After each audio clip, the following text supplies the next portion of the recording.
et merci d'être venu ici malgré le marathon. Je voulais aussi remercier le Salon Aix-Sens et en particulier Madame Cagnola et Monsieur Lévy de leur invitation. Alors je vais vous parler aujourd'hui d'un sujet qui n'a jamais été traité, c'est des liens entre le parfum et la voix. Et ce thème est arrivé après une expérience un peu particulière, une expérience comme on appelle synesthésique. Je vous expliquerai plus tard ce qu'est la synesthésie. Alors Bruno Fourne, qui a collaboré à ce livre, est un spécialiste du parfum, de la voix. J'ai cru reconnaître au deuxième rang quelqu'un que je connaissais. Vous n'êtes pas Monsieur Osnick? Non, ce n'est pas ça. Oui, alors Bruno Fourme, qui a collaboré à ce livre, est un spécialiste de la voix. Et un jour que je parlais du parfum dans une émission de télévision, il a eu la sensation que ma voix devenait un parfum. C'est une expérience très particulière. Il a cru qu'il devenait fou. Et il a fait des recherches et il s'est aperçu qu'il y avait d'autres personnes qui avaient eu ce genre de sensation, entendre une voix et sentir un parfum. C'est ce qu'on appelle une expérience synesthésique. C'est le croisement de deux sensations différentes. Alors, il m'a contacté et m'a parlé de ce qui lui s'était passé. Et on a décidé de faire des recherches sur ce croisement de sensations auditives et olfactives. Et on s'est aperçu qu'il y avait un très riche patrimoine culturel concernant le croisement du parfum et de la voix. Qu'à toutes les époques, dans toutes les civilisations, les liens du parfum et de la voix ont été abondamment évoqués par les poètes et les écrivains. Mais pourtant, ce phénomène de croisement de la voix et du parfum, ce qu'on appelle synesthésie, n'avait fait l'objet d'aucune étude.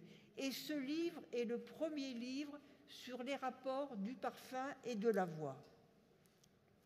Alors, je travaillais depuis longtemps déjà sur les liens du parfum et de la musique, mais les liens du parfum et de la voix m'ont vraiment interpellée et j'ai pensé qu'ils méritaient une étude particulière.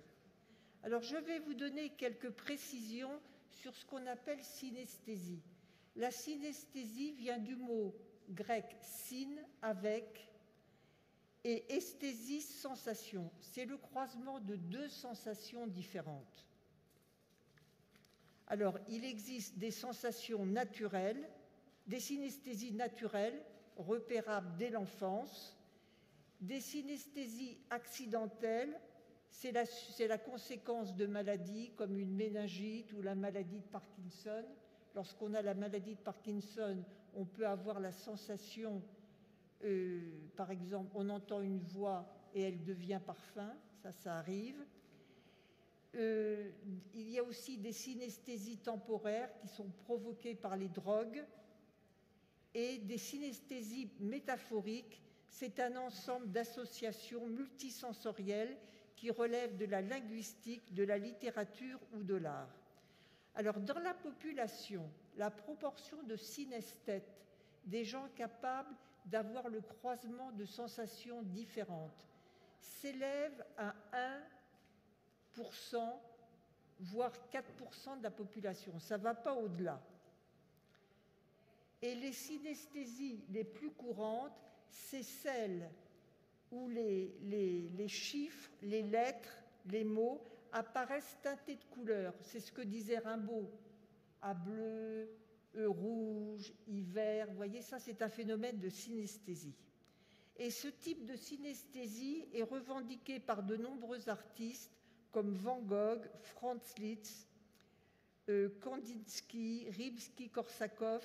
Plus près de nous, Duke Ellington et Lady Gaga ont eu aussi des phénomènes de synesthésie. Mais les synesthésies qui impliquent l'odorat et l'audition sont beaucoup plus rares et beaucoup moins étudiées. En 1988, la Canadienne Daphné Morer a émis la théorie que nous serions tous, lorsque nous naissons, synesthètes, c'est-à-dire qu'on est capable d'avoir des sensations qui se croisent. Mais qu'en grandissant, ces interconnexions sensorielles s'atrophient. Et donc nous perdons cette capacité de synesthésie. Mais la recherche sur la synesthésie audio-olfactive a pris un grand tournant dans les années 2000 grâce à l'imagerie par résonance magnétique. En 2010, les chercheurs américains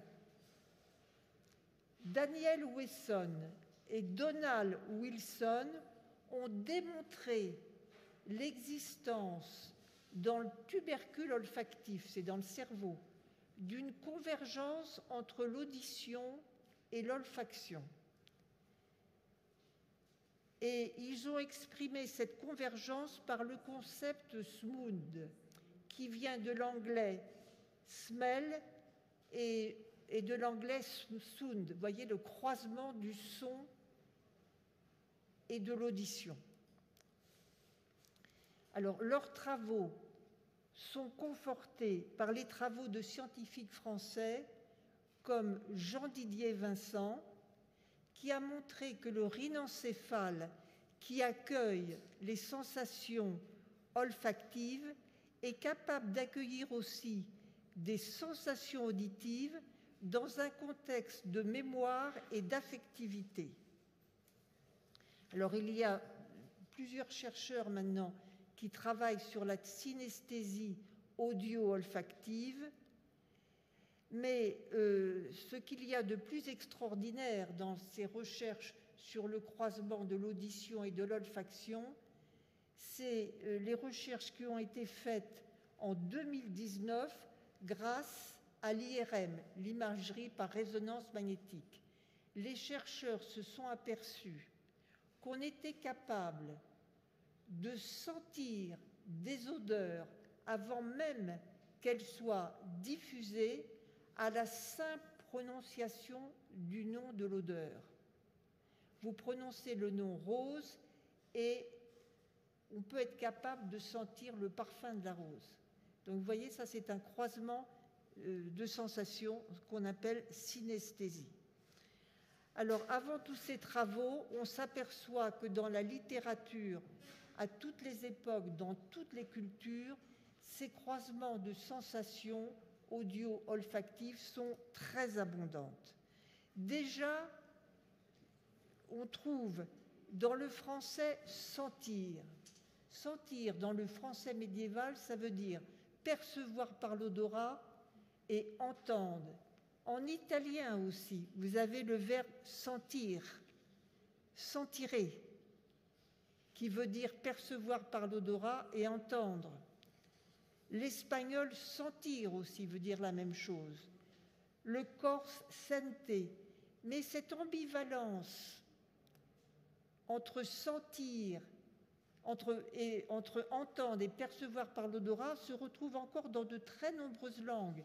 Les langues celtiques, les langues slaves, les langues orientales et même en chinois, on trouve ces deux sens. Alors, dans la littérature, ce croisement entre entendre et percevoir est extrêmement fréquent.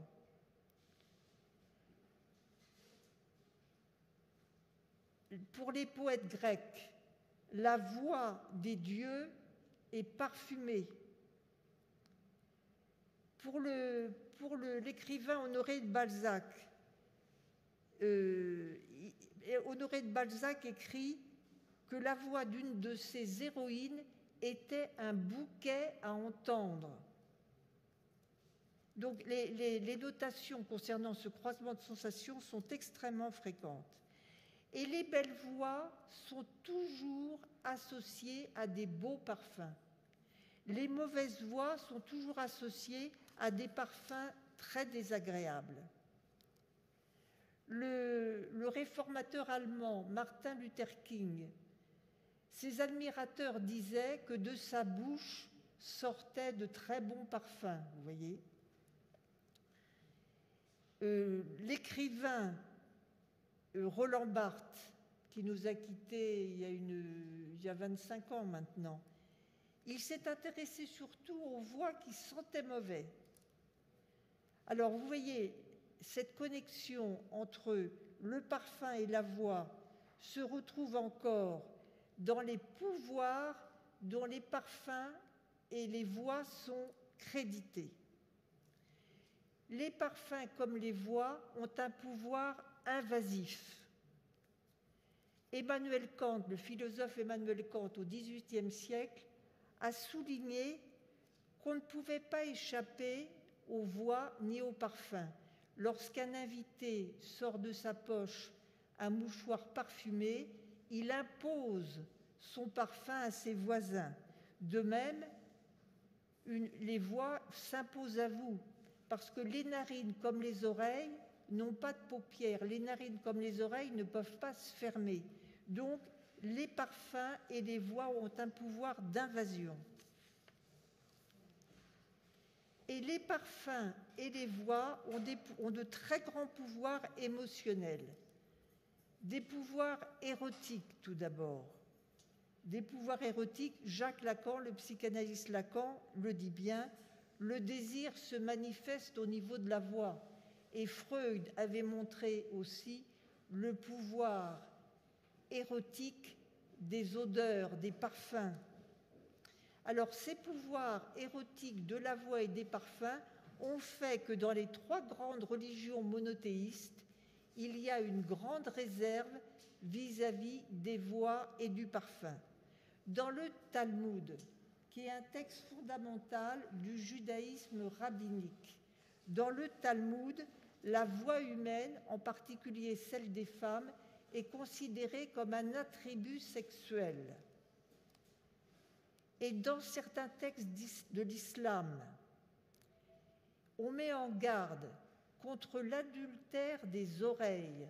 C'est un mot curieux, l'adultère des oreilles, parce que ces textes de l'islam défendent aux hommes comme aux femmes d'écouter des voix sensuelles si ce n'est pas celle de son mari ou de sa femme. Vous voyez, il y a un plaisir sensuel à écouter une voix, comme il y a un plaisir sensuel à sentir l'odeur de quelqu'un. Et le christianisme aussi a été très méfiant vis-à-vis des voix et du parfum. Le christianisme a mis de côté, dans le chant sacré, les voix des femmes. Les voix sacrées ne peuvent être que celles des garçons asexués, impubères, et pendant 3 siècles, celles des castrats. De même, le christianisme a mis en garde contre le parfum. Au IIe siècle, après Jésus-Christ, les pères de l'Église, comme Tertullien, défendaient aux femmes de se parfumer et pour ne pas attirer les hommes, et pour les dissuader de se parfumer, il leur disait: si vous parfumez vos cheveux, vous deviendrez chauve et folle. Donc vous voyez, c'était vraiment des mises en garde vis-à-vis du parfum. Alors le parfum comme la voix ont de très grands pouvoirs mnésiques. Ils sont dotés d'un grand pouvoir d'évocation considérable. Lorsque George Sand quitte son amant Musset, l'écrivain George Sand qui vivait au XIXe siècle, elle était très amoureuse d'un poète qui s'appelait Musset, mais ça commençait à être beaucoup de scènes entre eux. Elle le quitte, mais son amant lui manque et elle lui demande de lui envoyer le parfum qu'elle portait du temps de leur amour, et elle lui écrit, ça s'adresse au souvenir qu'elle a de leur liaison: le parfum de l'âme, c'est le souvenir. L'affection d'un absent n'est plus qu'un parfum, mais qu'il est doux et suave. Et l'écrivaine Colette montre bien aussi les pouvoirs évocateurs du parfum et de la voix, parce qu'elle dit une tombe, c'est un coffre vide. Lorsqu'on veut se rappeler quelqu'un, il faut se souvenir de son parfum et de sa voix. Ça le ressuscite tout entier. L'actrice Catherine Deneuve, que vous connaissez tous, lorsqu'elle pense à sa sœur Françoise d'Orléac, qui a été tuée dans un accident de voiture, elle dit « La voix de ma sœur, la voix de Françoise, c'est un parfum très tenace. Et quand j'entends la voix de ma sœur, que je sens son parfum, ma sœur ressuscite tout entier. » J'ai encore un autre exemple tout à fait étonnant à vous raconter. La fille de René Goscinny, le créateur d'Astérix. Vous savez, le petit Gaulois là qui... Ça a été traduit en italien. Alors, la fille de René Goscinny, elle entend un jour son père parler à la télévision. Alors, elle est saisie, elle entend son père parler, elle entend sa voix, et pour le ressusciter encore plus complètement, elle court dans la salle de bain, chercher le flacon de toilette il portait moustache, et elle asperge l'écran de télévision pour ressusciter son père tout entier, vous voyez. On voit bien justement ces pouvoirs d'évocation formidables qu'ont aussi bien la voix que le parfum. Pourquoi ? Parce que le parfum, comme la voix, c'est la signature de l'être. Ça exprime l'essence de l'être. C'est notre signature, notre voix et notre parfum. Ça nous distingue. On a une odeur spécifique, sui generis, et on a une voix qui nous est propre. Et d'ailleurs, la police scientifique, aujourd'hui, se sert des voix et des odeurs pour identifier les criminels. Donc, vous voyez, c'est une empreinte, c'est une signature de notre être, notre voix et notre odeur, notre parfum. Et déjà, dans le liquide amniotique, le fœtus sent l'odeur et entend la voix de sa mère. Et une fois né, il a encore besoin d'entendre la voix de sa mère et de sentir son odeur pour se développer. Et les enfants qui sont privés de la voix et de l'odeur de leur mère développent souvent des troubles cognitifs et affectifs très importants. Lorsqu'on sépare un enfant de sa mère, lorsqu'on sépare un prématuré de sa mère lorsqu'il naît, il faut laisser l'odeur de la mère près de l'enfant et un enregistrement de sa voix pour que l'enfant puisse se sentir tranquillisé.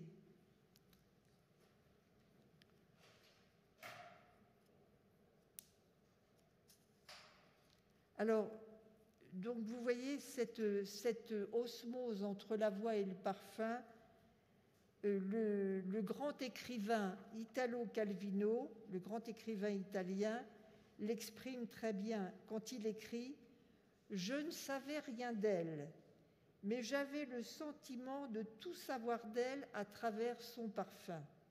Ce seul parfum aurait suffi pour lui donner un nom et tous les mots qu'elle aurait pu me dire. » Vous voyez cette connexion parfum-voix. Alors, voix et parfum interagissent, notamment dans le domaine de la création. Dans le domaine de la création, vous allez voir les effets de la voix et du parfum. Les effets de la voix, les effets du parfum sur la voix ont déjà été soulignés par le fondateur de la sexologie, le Britannique Henry Havelock Ellis. Henry Havelock Ellis, au XIXe siècle, avait constaté que les parfums avaient une incidence sur la voix et pouvaient provoquer des congestions des cordes vocales. Alors il déconseillait aux cantatrices de porter des parfums à la violette, à l'iris, à la tubéreuse, au lilas et même à la rose. Vous voyez les parfums qui agissent directement sur la voix. Donc les cantatrices ne devaient pas porter de parfum. Et on observe aussi une fascination du monde de la musique et de la parfumerie. Le grand parfumeur Edmond Rounicka, qui a créé l'eau sauvage, qui a créé Durella, il confiait que dans sa jeunesse, il aurait voulu être chanteur d'opéra. Et la cantatrice actuelle, Nathalie Dessay, aurait voulu être parfumeuse. Il y a beaucoup de parfumeurs qui auraient voulu être musiciens ou chanteurs. C'est très très fréquent ça. Il y a une fascination mutuelle des deux domaines. Le célèbre né Francis Kurkdjian, qui a créé le Mal pour Jean-Paul Gaultier et qui a créé de grands succès de haute parfumerie, il souligne la parenté du parfum et de la voix, parce que le parfum et la voix se développent dans l'air. Et il écrit cette phrase magnifique: l'air, c'est le même véhicule impalpable, évanescent, qui transporte les notes musicales et odorantes et les porte au cœur. Elles voyagent dans l'espace autour de nous, y naissent et y disparaissent avec la même fulgurance. Alors, ce n'est pas étonnant que la voix et la musique soient des sources de création pour les parfumeurs et que les parfums inspirent les musiciens. Dans son ouvrage « L'art du parfumeur », qui a été publié en 1855, le parfumeur anglais Septimus Peace établissait d'étroites relations entre les notes musicales et les notes de parfumerie. Il disait par exemple que dans une clé de sol, la civette correspondait au fa, la verveine au mi, la lavande au la, le magnolia au sol. La musique et le parfum se chevauchent parce que les musiciens, comme les parfumeurs, travaillent avec des notes de tête, de cœur, de fond. Les notes font partie de leur partition et ils cherchent tous les deux, ils cherchent des accords. Le musicien Claude Debussy, qui était un grand olfactif, s'est inspiré du son que faisaient les gouttes d'eau qui tombaient sur ses roses dans son jardin pour écrire la musique Jardin sous la pluie. Il a créé aussi une autre musique qui s'appelle Les parfums et les sons tournent dans l'air du soir. Vous voyez combien les sons et les parfums inspirent les deux secteurs.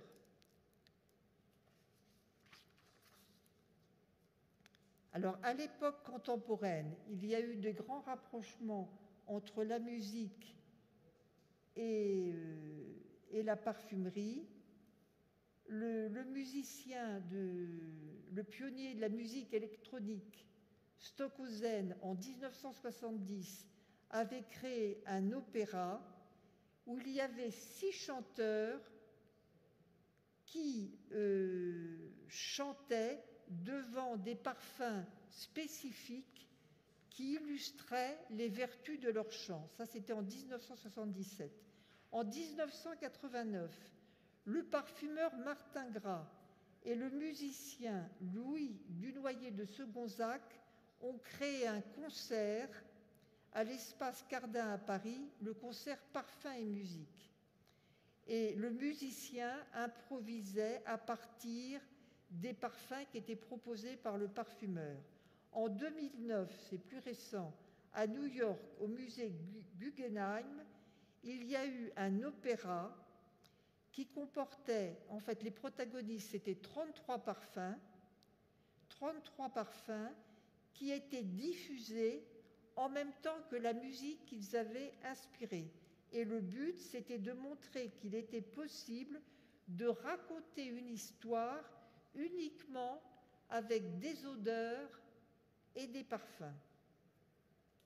Alors le musicien et le parfumeur Pierre Guggen a créé une maison de parfums qui s'appelle l'Orchestre Parfum, et il propose des parfums qui sont en fait des transpositions musicales, qui sont ces transpositions musicales. Alors vous pouvez trouver piano santal, rose trombone, flamenco neuredi. Jacques Guerlain, le grand parfumeur de Guerlain, qui a créé Chalimard, L'Heure Bleue, Mitsuko, il aurait voulu, ce grand parfumeur, être aussi un chanteur d'opéra. Et l'un des premiers parfums qu'il a créé, Jacques Guerlain, c'est le parfum qui s'appelle « Voilà pourquoi j'aimais Rosine ». Et ce parfum lui a été inspiré par la voix de la grande actrice Sarah Bernard, qui avait, dit-on, une voix d'or. Et donc le parfum qu'il a créé, « Voilà pourquoi j'aimais Rosine », est un chypré qui comprend des notes de bois fumé, de patchouli et d'épices. En 1929, Jacques Guerlain a créé Liu. C'est un parfum floral qui comporte aussi de la bergamote, du jasmin, de l'iris, de l'ambre, et qui évoque un personnage d'un opéra de Puccini, le personnage de Turandot. Chez Guerlain, vous avez aussi Jean-Paul Guerlain, le petit-fils de Jacques Guerlain, qui a créé le parfum Chant d'arôme. Et dans la période récente, on est frappé par la profusion de parfums qui portent des noms qui se réfèrent à la voix. Rumeur de Lanvin, La Voce de René Fleming, Déclaration d'un soir de Cartier, Une voix noire de Serge Lutens, Chant d'extase de Nina Ricci, Soprano de Sospiro Perfumes, Murmure de Fragonard, et en 2020, vous avez Voce Viva, c'est un parfum qui a été inspiré par la voix de la chanteuse Lady Gaga. Vous voyez combien les parfums s'inspirent des voix. Alors, il y a même une parfumeuse qui raconte une histoire tout à fait édifiante. Elle s'appelle Kitty Spirer, cette parfumeuse. Et un jour, elle assiste à un concert d'un contre-ténor allemand qui s'appelle Andreas Scholl. Et elle est éblouie par la voix de ce contre-ténor, et tout de suite, sur son programme, elle note une formule de parfum que lui inspire la voix de ce contre-ténor. De retour chez elle, dans ce laboratoire, elle crée ce parfum à partir de la voix qu'elle a entendue. Elle recontacte le contre-ténor, elle lui fait sentir le parfum, et le contre-ténor est tout à fait séduit par ce parfum. Il dit que c'est le reflet exact de sa personnalité. Ce qui fait qu'il l'a autorisé à mettre en vente ce parfum et à insérer dans le packaging un Quick Response Code, on appelle ça un QR code, qui permet d'écouter la voix de ce chanteur avec un smartphone évidemment, tout en respirant le parfum qui a été concocté. Et ce parfum, si vous voulez l'acheter, ça s'appelle Aria Sublimé.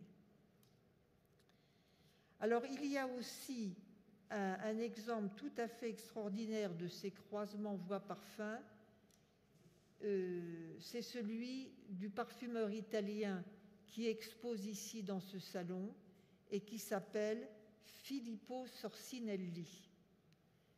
Il expose tous les ans ici, ce parfumeur, et son histoire est tout à fait extraordinaire. Je vais essayer de vous la raconter rapidement. Alors, très jeune, Filippo Sorcinelli accompagnait sa mère dans l'église paroissiale dont elle faisait le ménage. Et très jeune, dans cette église, il a senti les volutes d'encens qui s'élevaient vers les voûtes, et il a entendu la musique d'orgue. Et il a été absolument séduit par cette musique d'orgue et ces volutes d'encens. Alors, il a voulu tout de suite devenir organiste et il a suivi une formation au conservatoire Rossini à Pesaro, puis à l'Institut pontifical de musique sacrée à Rome. Et dès l'âge de 13 ans, il était l'organiste des cathédrales de Fano et de Rimini. Et l'orgue devient, comme il le dit lui-même, le poumon de sa vie. Il a un rapport fusionnel organique à l'orgue. Mais parallèlement à cette passion pour l'orgue, il lui arrive d'aider sa tante qui confectionne des vêtements sacerdotaux sur mesure qu'elle range ensuite dans des boîtes parfumées. Et donc il l'aide à faire ça et il a envie de créer un parfum pour parfumer les boîtes.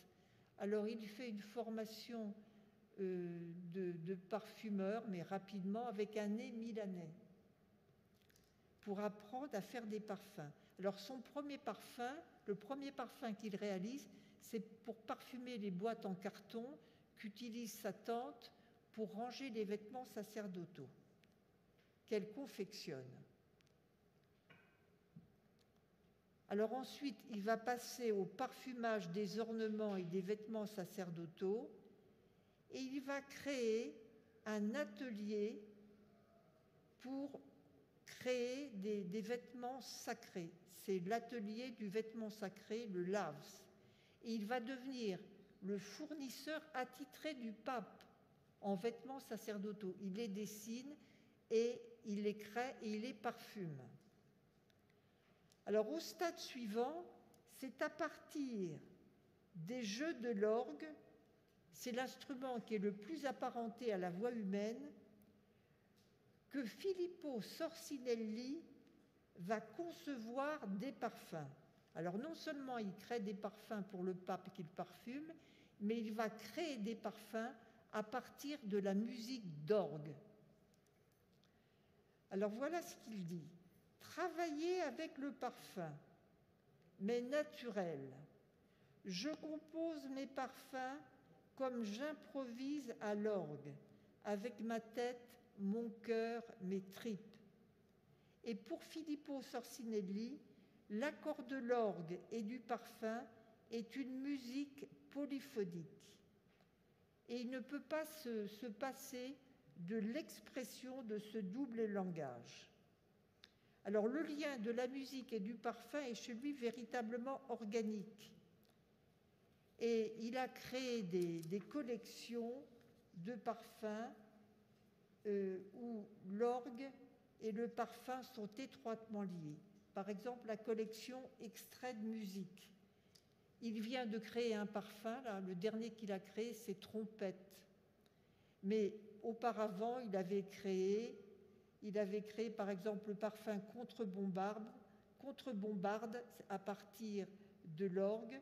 C'est un parfum fait à partir de l'encens, de l'orange amère, du bois de cèdre, du santal, des mousses, du jasmin, de l'ambre, du citron, du gingembre, du poivre noir. Et après le grand incendie qui a détruit Notre-Dame de Paris, et qui a détruit aussi l'orgue de Notre-Dame de Paris, Filippo Sorcinelli est arrivé à Paris, il a été voir les ravages causés à son orgue chéri, et il a composé un parfum qui s'appelle Notre-Dame, à partir justement de ce jeu d'orgue qu'il aimait tant. Et c'est un parfum fait avec du bois, de l'ambre, et le flacon est fermé symboliquement par un bloc de bois brûlé. Alors ensuite, Bon, là, il s'inspirait de la musique des instruments, mais il s'inspire aujourd'hui aussi des voix humaines pour faire des parfums. Et le premier parfum de voix humaine qu'il a fait s'appelle Voix humaine 8. Et il a même fait un parfum qui s'inspire de la voix de Maria Callas, qu'il avait entendue en 1952 à la Scala de Milan, dans un opéra de Donizetti qui s'appelle Lucia di Lammermoor. Et ce parfum, c'est un chypre floral avec des notes d'encens. Et le flacon du parfum est recouvert d'un tissu argenté qui évoque le costume que portait Maria Callas en 1952.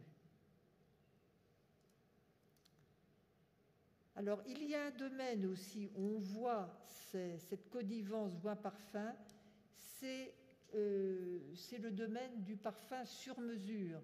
Les parfums sur mesure étaient très, très fréquents à la Renaissance. Et vous savez que le parfumeur florentin fait des parfums sur mesure, il se dit héritier de la parfumerie de la Renaissance. Il a créé des parfums pour Kennedy, il a créé des parfums pour la reine d'Angleterre, il a créé des parfums pour Madonna. La parfumeuse italienne aussi, Laura Tonato, a créé des parfums sur mesure pour des gens très célèbres, comme Ornella Muti, l'actrice. Elle a créé une fragrance à base de vanille, de mandarine, de thé. Et la maison Guerlain a même créé aussi en 2005 un salon de consultation. Les gens qui veulent des parfums sur mesure sont reçus et on cherche à comprendre leur personnalité avant de leur créer un parfum. Et le parfumeur Francis Kurkdjian, qui est un très grand parfumeur, c'est lui qui a créé le Mâle de Gautier. Lorsqu'il fait un parfum sur mesure, la première chose qu'il fait, il ne rencontre pas physiquement son client. Il lui téléphone pour ne pas être pollué par la présence physique de son corps. Il veut juste entendre sa voix, juste entendre la voix de son client, et il va composer le parfum sur mesure à partir de la voix du client. Vous voyez combien voix et parfum là sont connectés. Et je me suis aperçue aussi que les parfumeurs, justement, pour évoquer les voix, avaient un solfège olfactif qui pouvait être un petit peu différent.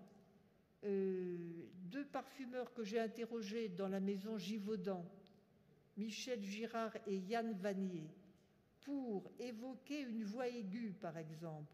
Michel Girard va utiliser des aldéhydes, parce que les aldéhydes ont des facettes laurier, et ça donne quelque chose de strident.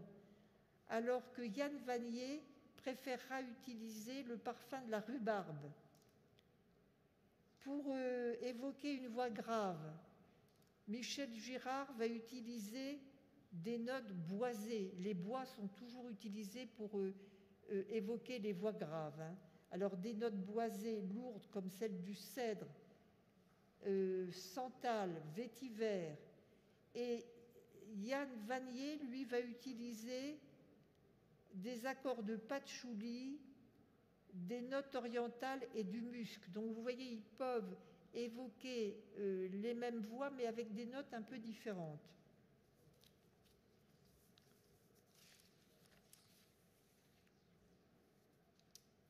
Alors les orthophonistes ont remarqué aussi qu'une voix pouvait évoluer tout au long de sa vie. Marilyn Monroe, lorsqu'elle était très jeune, sa voix était très aiguë, très montante. Et les parfumeurs la caractériseraient avec des notes d'hespéridés, d'agrumes. Mais lorsqu'elle chante dans son âge plus adulte, pour l'anniversaire de John Kennedy, sa voix est très sensuelle, très langoureuse. Et pour évoquer cette voix, ils utiliseraient là un parfum musqué avec des notes de tubéreuse, de gardénia. Mais tous les parfumeurs, en fait, du sur-mesure, lorsqu'ils veulent faire un parfum pour leurs clients, s'intéressent de plus près à la voix de leurs clients. Ça, c'est tout à fait fondamental maintenant, quand on fait du sur-mesure en parfum. Et d'ailleurs, le grand parfumeur Jean-Paul Guerlain disait cette phrase qui montre bien combien voix et parfum sont connectés. Dans l'obscurité, ce qui reste d'une femme, c'est sa voix et son parfum. C'est la signature de son être, c'est son essence. Alors, vous voyez, la parfumerie offre des exemples très concrets de cette connexion voix-parfum. Mais cette connexion voix-parfum, on la retrouve dans d'autres domaines. On la retrouve dans l'art. De plus en plus aujourd'hui, de créations artistiques font appel à la fois au parfum et à la voix. Je vais vous citer un exemple, celui de l'artiste Helga Griffith, c'est une actrice allemande. Dans toutes ses créations artistiques, elle fait appel à la voix et au parfum. Notamment, elle a créé quelque chose qui s'appelle Turbulent Memories, et le visiteur déambule dans des mouillettes de parfum qui sont imbibées avec leur bleu de Guerlain, et en même temps, il entend des voix qui racontent des souvenirs, vous voyez. Voix et parfums sont présents. Je pense aussi à une sculptrice qui s'appelle Morgane Chimber, et elle a créé pour les parfums Dior un flacon de parfum.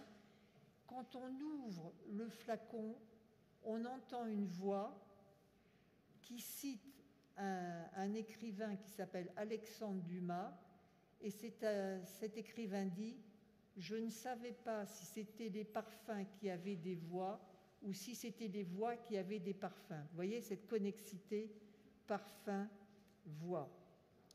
Alors, il y a encore, mais j'ai presque fini, un domaine où cette connexion voix-parfum est extrêmement nette, c'est celle de la thérapeutique. Vous savez que le parfum a été le premier médicament. Dès l'Antiquité, on s'est soigné avec des parfums, mais on s'est soigné aussi avec la voix et avec la musique. Et aujourd'hui, le parfum est à nouveau présent dans les hôpitaux, parce que les huiles essentielles ont des grandes vertus anti-inflammatoires, antalgiques, ont des vertus contre la perte de mémoire, et ont des vertus analgésiques. Et les parfums, la musique et la voix sont utilisés aujourd'hui en thérapie. On apaise les malades avec des parfums, on les apaise aussi avec des voix, avec des parfums et avec de la musique. À l'hôpital Cochin, pour anesthésier les malades, on se sert de la diffusion de parfums, des parfums qu'aime le futur opéré, et on se sert aussi de voix pour l'apaiser. Vous voyez le croisement voix-parfum pour anesthésier, ce qui limite l'utilisation d'anesthésiants. Alors, les avancées scientifiques remarquables qui ont été réalisées dans les rapports entre l'auditif et l'olfactif par les scientifiques permettent des progrès importants dans la connaissance de ce type de synesthésie, la voix-parfum, et dans ses applications possibles. Je vous remercie de votre attention, et si vous avez des questions à poser, n'hésitez pas.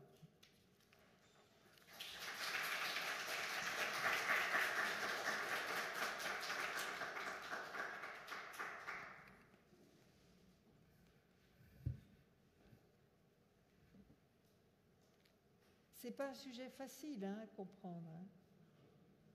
J'espère ne pas avoir été trop abstraite. Oui.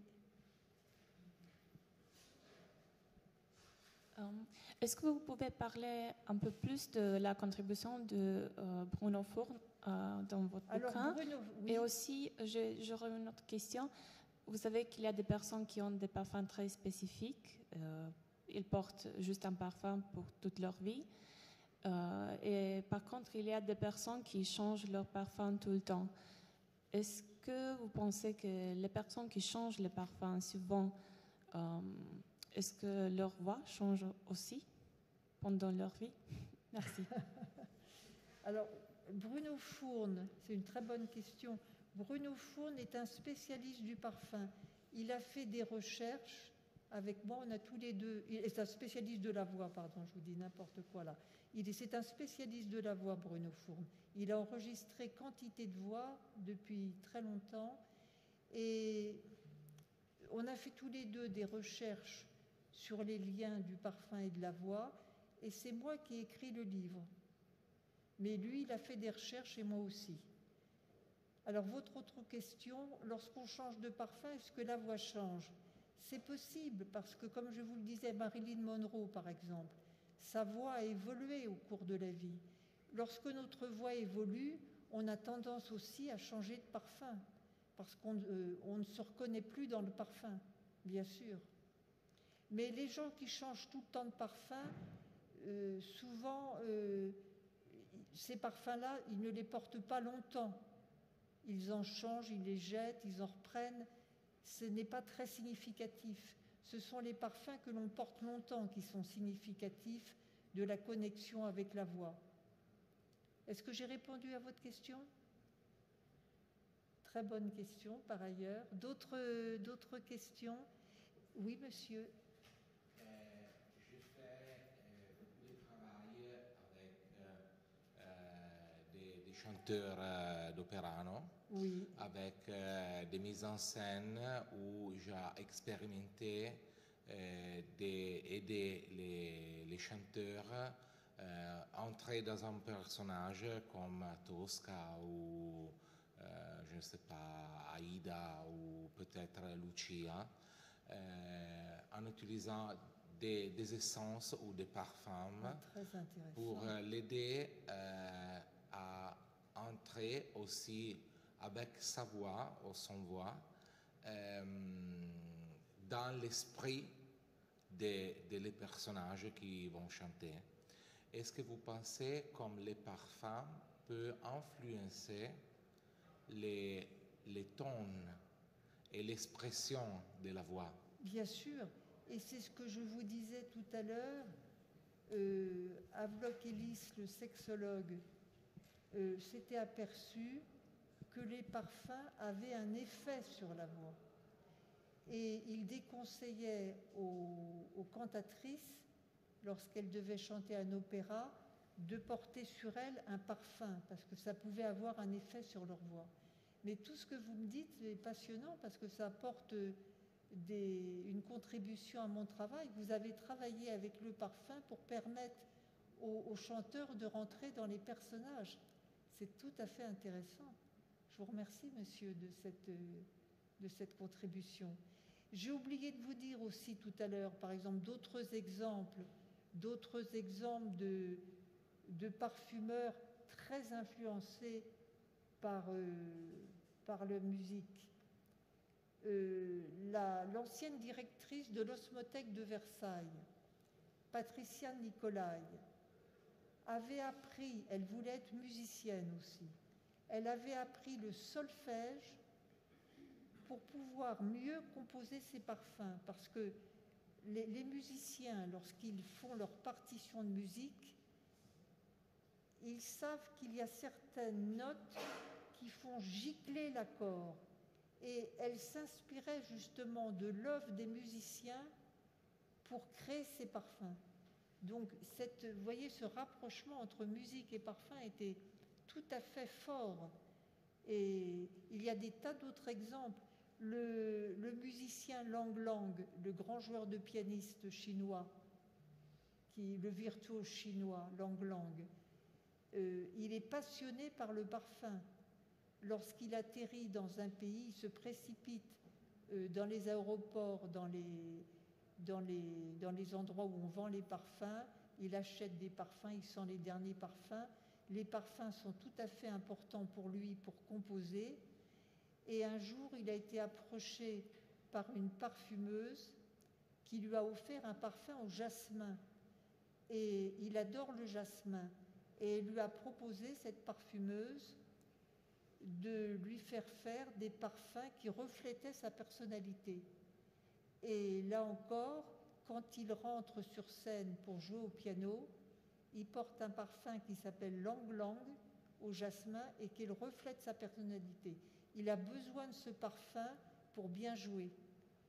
Énormément de musiciens, justement, c'est ce que vous disiez, monsieur, pour bien jouer, pour être bien dans leur être, pour être au sommet de leur être, pour être tout à fait performants, ont besoin du parfum.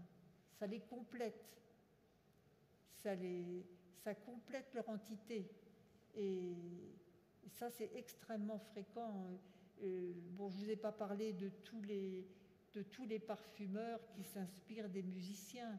Vous connaissez tous le grand parfumeur Jean-Claude Héléna, peut-être? Jean-Claude Héléna, pour composer ses parfums, il a besoin de la musique de Mozart. Énormément de parfumeurs s'inspirent de musiciens. Vous voyez ce rapprochement très fort entre les deux domaines qui au départ n'ont rien à voir. Mais dans le cerveau, il y a des connexions. J'espère vous avoir convaincu des liens du parfum et de la voix. S'il y a d'autres questions. Enfin, avant de vous quitter, je remercie mon traducteur, le traducteur qui... Merci beaucoup.